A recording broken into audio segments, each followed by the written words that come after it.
The purpose of testing the batteries is basically to gather two very valuable information. The one information that we need is how we can predict the state of charge, which is basically the amount of energy that's still left inside of the battery.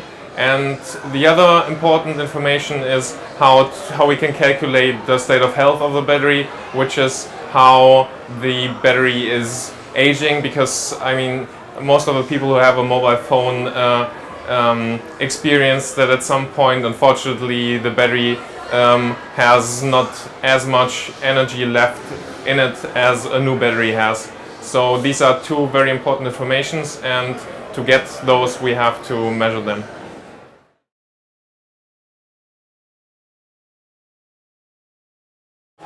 Okay, for example, we run a lot of tests to see how the battery is aging.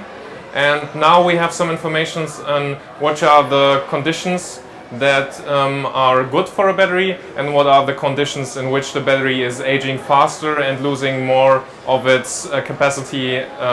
So with this information we can design an operational system that maintains the battery in a good condition, and by just having nice ambient temperatures and also better state of charges in which the battery stays.